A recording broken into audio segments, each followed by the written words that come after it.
All right. So appreciate everybody joining. So we started to do this a while back, the partner webinar, and Audie and the team and I have picked it back up again. Just some updates. I think we're gonna try to do it every quarter moving forward. So we have a few things we want to talk about today.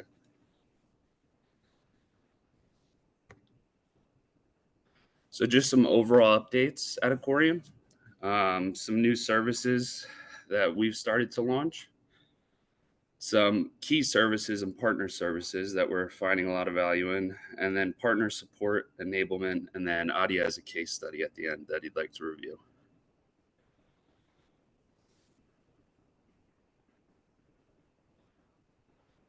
So what's happening at Accorian?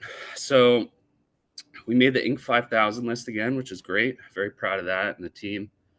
We're going to continue to deliver compliance and security services across countries. We expanded this quarter to 10 countries, looking to expand our European presence, especially with the new EU framework. And then Premel, who most of you folks know, is now on the CREST Council for North America. So CREST being the certifying body of pen testing vendors. And then we also launched, I would say 4 or 5 months back, we started to get heavy into CMMC. So we're doing a lot of CMMC readiness consulting, helping folks understand the complexities of that framework because it is quite complex.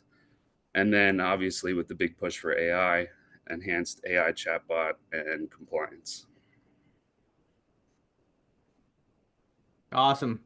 So there's a lot happening in the space, and there's a lot happening at Accorian. But I mean, everything is great. But I kind of want to talk about what's new at Accorian, right, in terms of services. So we launched a bunch of EU-centric services. As part of that, we launched the EU CRA Readiness Service. CRA stands for Cyber Resiliency Act. Essentially, organizations that are either product manufacturers or in the SaaS space need to ensure that they continue to support the product even after end of life and are responsible to ensure that it's secure. And they will also have to share their SBOM, or the software bill of materials. This is, of course, in a nutshell. But we're working with a ton of companies on this, especially US companies that are selling into Europe are fast having to meet this particular requirement. There's a lot of chatter there. The second one is CMMC. So CMMC is I won't call it a rebirth. It's going through its rebirth and it's coming back in a big way. We're working with a bunch of Fortune 1000 companies on CMMC, but we're also working with very small companies on level one, level two compliance of CMMC, and we're of course an RPO now, so we're working with them on identifying what are the gaps, helping them write up their policy procedures, do pre-assessments and the likes of them, and then bring in a partner of ours for the audit side. The third one that's new and is very, very popular with a lot of our clients is compliance is needed, but it's not fun, right? And at the end of the day, they all amalgamate together very well, right?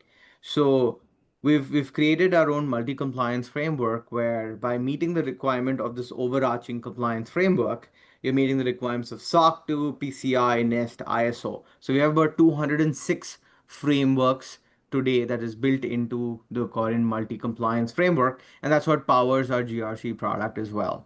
So through this, we're helping customers do joint readiness, which is if you're trying to comply with SOC 2, ISO, HIPAA, PCI, NIST, then we're creating a consolidated control framework. We're doing a gap assessment against it. We're writing up the policy procedures and then doing a pre-assessment and the audit, right? So this is of course becoming very popular, which we have now bundled together on our product called GORICO, where we can do readiness assessments, policy procedure writing, and audit on our platform. Another big service that's really taken off this year is chatbot pen testing. I don't have to tell you about how everybody today has their own AI chatbot, right? Whether it's a wrapper, whether it's homegrown, it doesn't matter, right? Chatbots are still vulnerable. Everybody knows what happened with Air Canada. Everybody knows what happened with Disney. There are a bunch of examples of this, right? There's a lot of data leakage, there's a lot of bias issues, there's a lot of prompt injection attacks that are happening, right? Where folks are getting access to certain data that they should not be getting access to, or they're bypassing certain guard rails that have already been set. This is a very, very popular service for us. So if you're in health tech or fintech, there's a ton that we've been working with customers. Next is compliance just in general for AI. I mean, I think last year was a lot of FOMO. I think for SaaS companies, for anybody who had tech, right? Which is, hey, we gotta have some AI in our, we need to operationalize AI at the organization. Now that's done. Now there are bigger questions being asked, which is, hey, how are you securely handling my data, right? How are you securing PII? How are you securing PHI? If you're a service provider or a vendor, then you're being asked questions by CIOs of your clients saying that, are you using my data to train your model, right? How are you securing that entire data pipeline? So, a lot of conversation here. So, with that in mind, ISO 42K is really picked up for us this year. We have over 50 people who are certified on this. But ISO 42K is the AI security framework. A lot of clients are working on readiness and policy procedures with us right now. Another one that's picked up is NIST AI RMF, or the risk management framework. If you're stateside, then companies are asking you to show some level of compliance or a third party report, on NIST AI RMF. And the last one is High Trust for AI systems. High Trust has an add-on certification that you can add to your existing assessment. And this we've done for a bunch of our customers. And if you're a health tech and you're doing high trust, we're just telling customers that, you know what, why don't you do it? It's 44 more controls. It's not such a big lift, right? And it's worth the effort because now you, of course, have high trust plus you have an AI certification as well. Continuous vulnerability management has picked up. Everybody knows vulnerability management is hard, right? Because the number of issues that are being detected on a daily basis, the number of vulnerabilities that are being, discovered are a lot. And as organizations become more mature, there's a lot of digital transformation happening. There's a lot of changes happening. New vulnerabilities are coming up. And frankly, it's noisy. It's a lot of work. You don't know how to prioritize them. You don't know how to triage them. So we're helping customers by managing this entire program through automation and experts. And of course, we're using a bunch of platforms to do this. This is something that we're finding very, very interesting with enterprise customers because through this, we're giving them a dashboard. We're also giving them tangible metrics that they can measure against, like MTT, like mean time to detect, mean time to remediate, what's the average time required to remediate a particular critical vulnerability, how and dashboarding. So this really helps CISOs. We're also doing a lot of DevSecOps uh, build outs for customers, wherein we have an expert team that's going in helping them create an automated way of security testing in their CI/CD to ensure that vulnerabilities are detected fast and then remediated quickly. Ransomware. This is not going away, and we're doing a lot of simulated ransomware assessments. We're also doing a lot of tabletop exercises to see how customers react. Because it's not about how strong your controls are. Today, frankly speaking, it's not about, can I be breached? You will be breached. It's all about resilience and ensuring that, hey, are you truly resilient and can you withstand an assessment, a ransomware or a breach? And how fast can your teams react to this entire thing? And lastly, product suite security. If you look at pen testing of applications, typically most companies have only looked at the application stack. They've done a SAST or a DAST, a typical gray box or a black box or a white box pen test of their application. But there's a lot many facets to product security, right? You have your infrastructure, you have your containers, you have your cloud, you have your hosting infrastructure. All of those things also have to be assessed. Your APIs, these are often forgotten. It's important to do an analysis across all of them to truly understand whether your product suite is secure or not, right? With that said, I want to hand it back to James, who's going to talk about what's our European focus and why we're talking about Europe. Thanks, Adi. So, as most of you guys know, we've always been a global company. We're starting to see a much bigger push in Europe. We've always supported, obviously, ISO 27001, which holds a lot more weight in Europe, and GDPR. Um, but some of the things we're starting to see with startups, a lot of AI startups, particularly out of Switzerland, that we've been supporting as of late, primarily around AI chatbot testing and also ISO 42001, the AI framework that Adi just spoke about. So we've started to push a lot more in Europe and the UK. I see some of our UK friends are actually on this. Hello, Simon. But we've had some really great success throughout Europe, really Spain, the UK, and Switzerland as of late, and still focusing on what we know: compliance, readiness, the audit side. Um, we're starting to see more European companies that are focusing on the U.S. market. So obviously, SOC 2 being relevant for them, and High Trust even is making a big push in Europe. So all the I don't want to run through and repeat what Adi just said, but a lot of what Adi just went through, although it's a big focal point in the U.S., it's starting to translate more in Europe and across Europe. So, and Asia as well. We have a few folks in Malaysia that are AI focused companies that we've been doing a lot of AI chatbot testing. So, thinking holistically from a security program and how we can help them end to end. And I will pass it back to Adi. Awesome. So, with Europe, of course, we're also doing a lot of events. We were out in at Tech Barbecue in Copenhagen in early September, right? And after that, I was at Sigma in Malta, and then Charlene and Darshna are going to be at SaaStock and at Dublin next week. So we are in a lot of events as well. And that's going to be something that James is going to talk later. But if any of you folks want to kind of talk about a EU GTM, and there are a bunch of ideas that and a bunch of things that we're doing with partners, and we'd really be open to talking about a joint GTM plan. Great. So what's powering partner growth at this quarter, right? I think if you look at most of our partners, what are some of the new services they're selling? They're selling a lot of AI security. I'm seeing a lot of CMMC readiness. Like I said, level 1, level 2 compliance is coming quick, and there's a lot of conversation happening, right? In AI security, I think my top two are chatbot pen testing and and ISO 42001 readiness, because everybody requires some level of assurance. We're seeing a lot of multi-compliance readiness because no one wants to run a siloed program for SOC 2, for PCI, for high trust, for HIPAA, right? So we're seeing a lot of joint. We're seeing a lot of TPRM, right? A ton of TPRM, which is how do I manage my TPRM program, which is third party risk management, because discoverability of vendors is hard, segregation is hard, benchmarking is hard.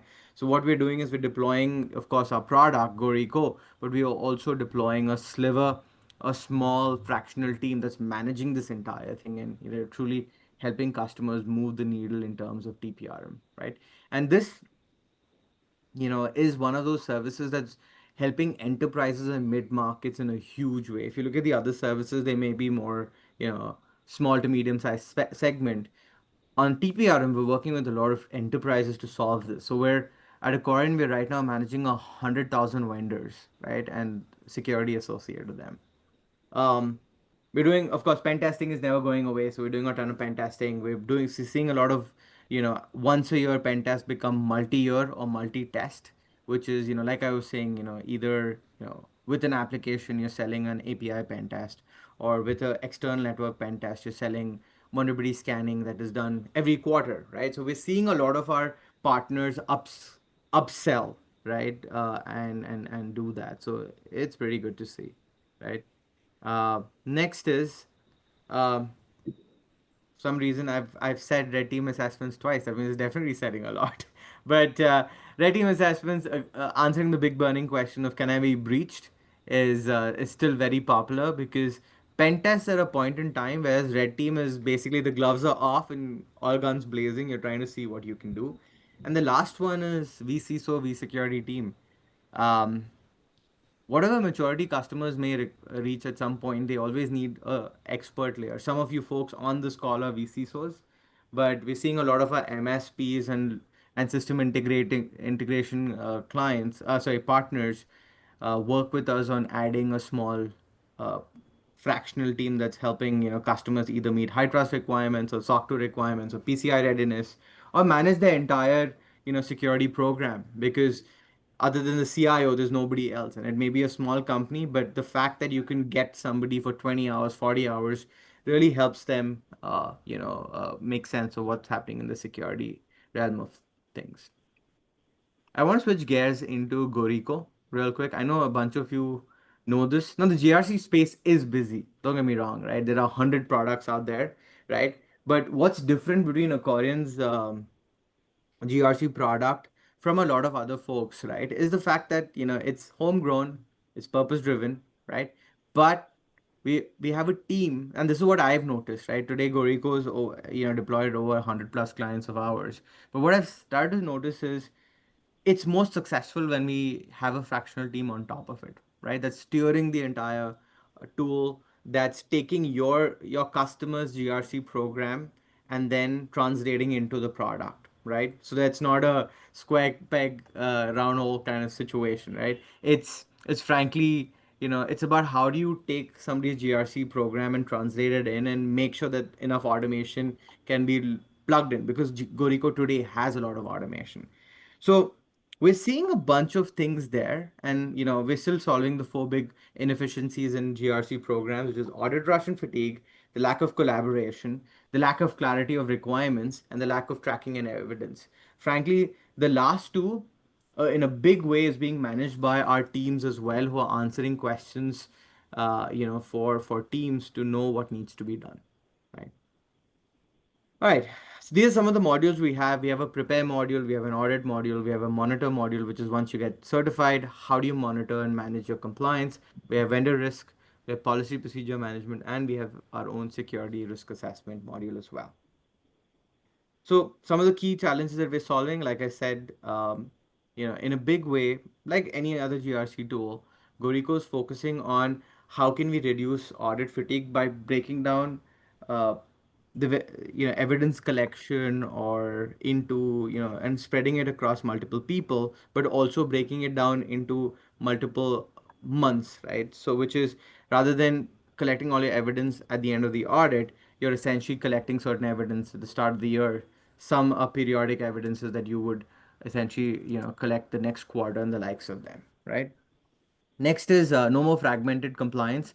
Like I said, we're focusing on creating a holistic framework where we have multiple compliances that amalgamate together to create your own compliant, integrated compliance framework. Uh, there's no more siloed audit, because you're essentially collecting evidence for all of these various compliance frameworks that can be utilized for audits across any of these standards. uh, there's a lot of it's basically moving towards continuous compliance and sustenance. Now that you have somebody who's watching the screen, you have a particular tool, you've basically delegated the tasks to everybody that needs to be done monthly or quarterly. There is a sense of continuous compliance that is being built in. And last is the ability to manage multiple auditors and frameworks all through this particular tool, which is now you have multiple frameworks, you have your own, overarching compliance framework, and you can give auditors access to this so they can come in and, get whatever evidence they want for the time period that they choose. Right. And of course, Gorico comes with the necessary bells and whistles. We have over 40 plus integrations with various popular tools. We have our own screenshot utility. We have a bunch of things. We just, I don't know if you guys saw that, but we just rolled out a bunch of AI features also where policy procedures can be reviewed. Now we have one that's going to come into production soon, which is policy procedures can be written for new standards. We also have another one which a lot of the evidence reviews can happen automatically using AI as well. So it's an exciting space, and I see a lot of conversations happening here. Yes, the GRC tool space is busy, but like I said, we're essentially creating a product where organizations can translate their GRC program very easily onto our platform. All right. With that said, James, how can we help Sure. some of our partners? So Some of the things we've been doing that we really started to push more on, I would say, at the beginning of this year, is everything you see listed here. So, starting at the top, co-branded materials. I'm sure some of you saw the mid-year cybersecurity report that our testing team put together. We've had partners ask if they could co-brand that and release it. We 100% support that, and we want to start doing more of that. So, with our collaterals, um, so scheduled webinars, whether it's with folks, if it's with clients of yours or a specific group that you want to target with us, being able to expand your offerings and have a discussion around that, and opening the floor for questions to those clients and prospects, to also for education. I think a lot of folks still have, there's uncertainty in the AI space, especially. So just helping any way we can support you and your clients and prospects of yours as well. And then key topic joint webinars. So what's top of mind? Whether it's compliance, testing, readiness, however we can support those with you guys and market that online as a joint webinar for a topic that's top of mind for most folks right now. We fully support that, and we're looking to do more of those. Mailing campaigns, again, with co-branding and marketing, being able to boost that visibility to both your audience and our audience, and it being able to extend our offerings and your offerings. That's really why we want to expand more on this, especially when it comes to outreach to those markets. Executive level workshops. We started to do some roundtables, and I think Ani may speak to that a little bit better because he's been conducting a couple of them as of late. But we've started to ask a lot of partners and CISOs and CIOs what they're seeing, what's relevant for them, how can we best support our clients and our partners' clients in the what's top of mind for those C-level executives. So I think we'll start to do more of those regularly. I believe, Adi, every other month we're doing one right now. I think we're Every month. trying to ramp up Yeah. every Every month. month. Yeah. Yeah, so every month we're doing one right now, and I think we're going to ramp up another one as well. And then obviously conferences. I know most of you guys know, or we both go to conferences. A lot of us here go to conferences. We're more than open to co-sponsoring a booth or even a cocktail event on a conference that's relevant for both us and you guys. And then co-branded reports, kind of going back to what I said before with the mid-year cybersecurity report, just co-branding any deliverable that we think would be valuable for you to showcase. Client awareness for case studies. So we've started to really increase the volume of case studies we've been doing, because we're in a unique position where I think no engagement is the same, and I think that kind of writes an interesting story, and it kind of provides really good insight into how we're solving a lot of problems that most people would think you would need 6 vendors for. How we're solving those problems with partners.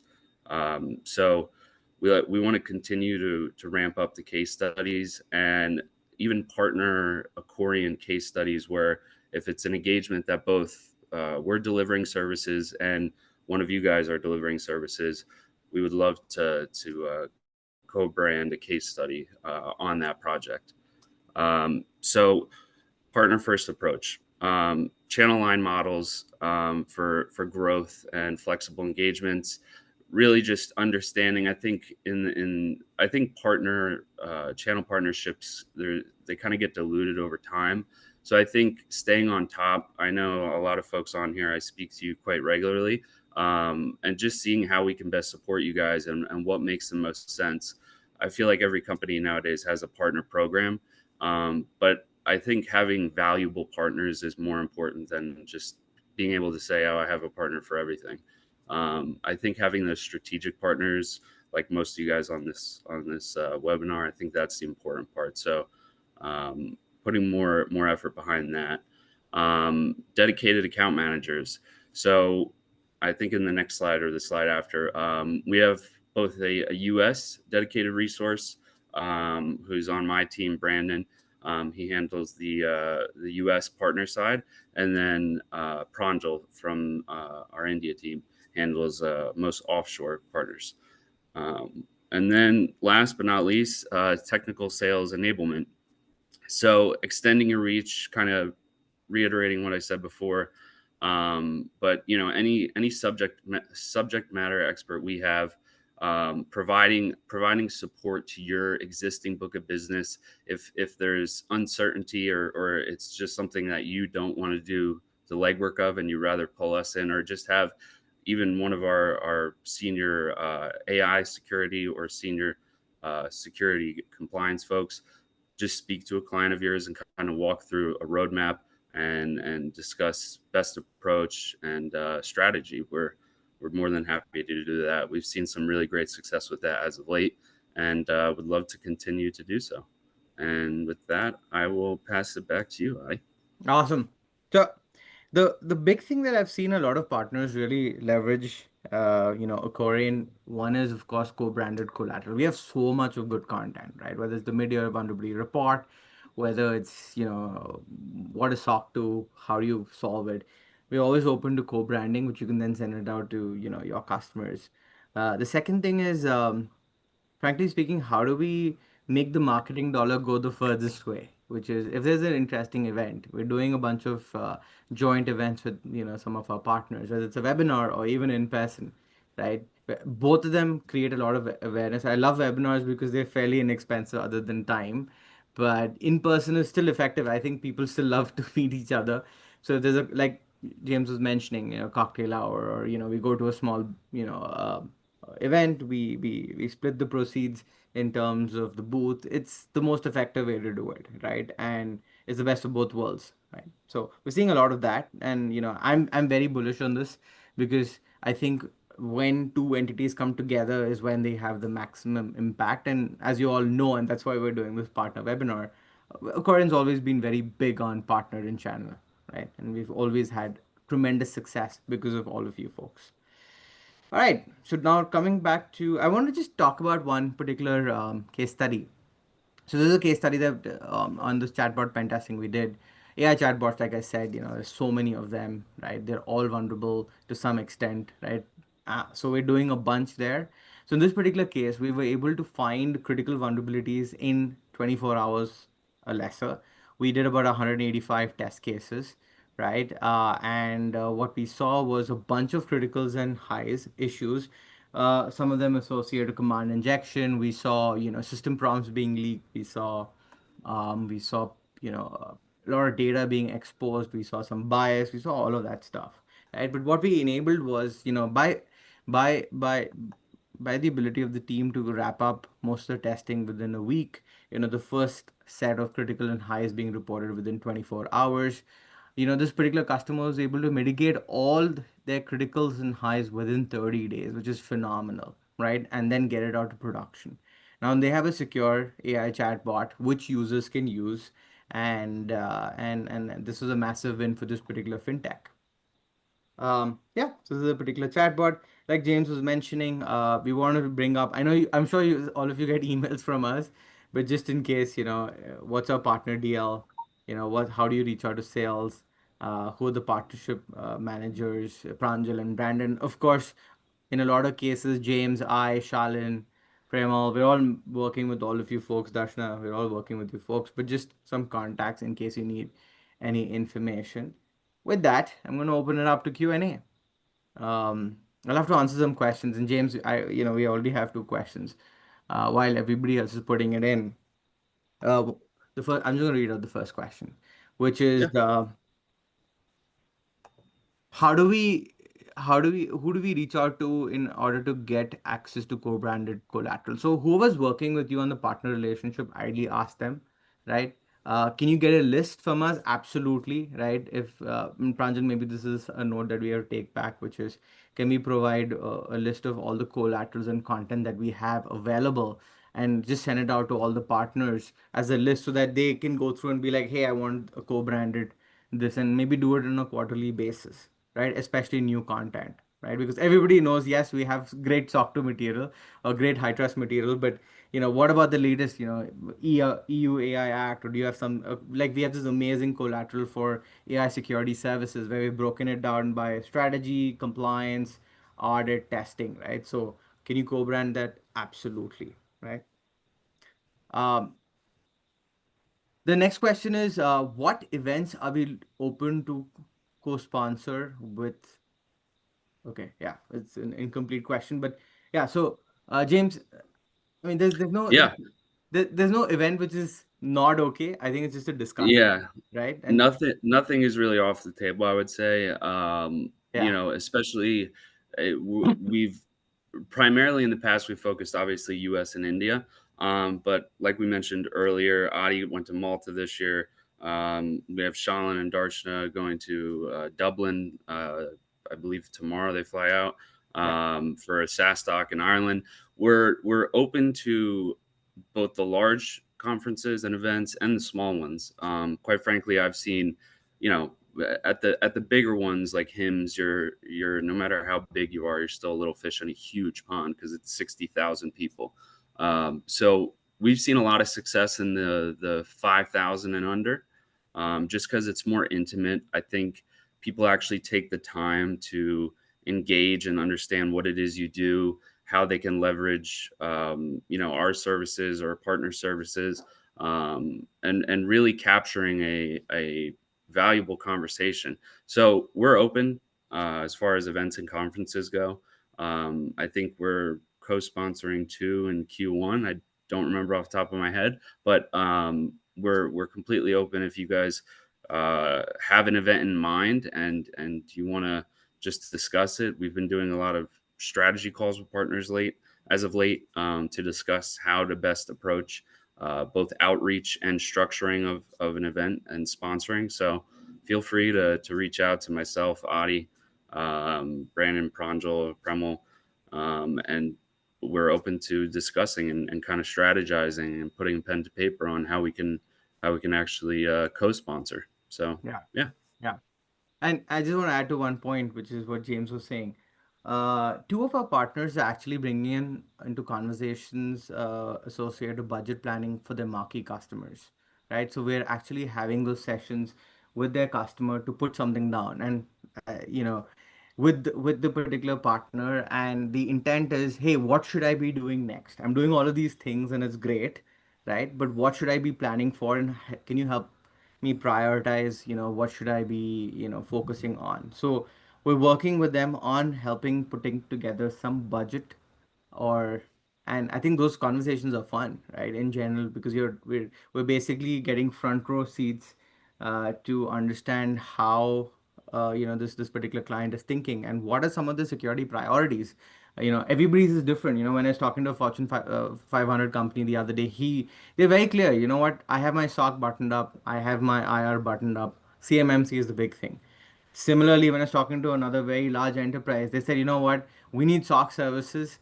We have everything in order, right? The third was, you know what, our GRC tool is not helpful, right? What can you do? So very different priorities in each case, and we can create a model solutions. And of course, we have a big network of partners like yourselves as well, where we can bring you in to complement some of our services, because we may not do everything, right? And you folk can then come in and, like if there's someone who requires someone who's a VC, so and got a very big uh, exposure on health techs, we know the right person to reach out to, right, in our network, right, and bring them in, and then add certain personnel or work with them to kind of model and create a solution. So I think that's the most fun part of working with you folks and having these conversations with these clients, right? I think only One two thing questions. Yeah, go for it. I want to I just want to add one more thing to what Adi just said about the budgeting with your marquee clients. Something we've done in the past, and I'm thinking of it because we just did it this week, is with those marquee clients of yours, we see a lot of value in going on site, and just getting in a conference room and creating a roadmap and honestly, multiple options of a roadmap because they may have something, um, already planned out for the next 2 years. But I think being in person and having a whiteboard, and really just going through, bringing the leaders from each, from DevOps, from compliance and risk, and really seeing their pain or hearing their pain points and creating that roadmap. We've done it before with partners. Josh, who is on here, we've done it with some large enterprise clients of theirs, and we've seen a lot of value in it. So we're open to doing that as well. We've Premal and I, and Sean were just in Denver. We just did that with a client of ours, and it's way more productive than just a regular team call. I think face to face holds a lot more value, 100%. both from a relationship perspective and just a, productivity perspective. So we're open to doing that as well with your clients. Awesome. That's all the questions that I had, but I appreciate you folks joining. Looking forward to, if you have any other questions or any feedback or anything else that you want us to cover in these webinars. I know this is more about, hey, what Accorian is doing, what is the partner program looking like, what's selling. But there's anything that you want us to do, we can always do a deep dive on one particular service if you'd like in the future. But that said, thank you so much for your time. Pranjal's going to reach out with a list of everything that we have in terms of material, so that you know what's available for co-branding. And till next time.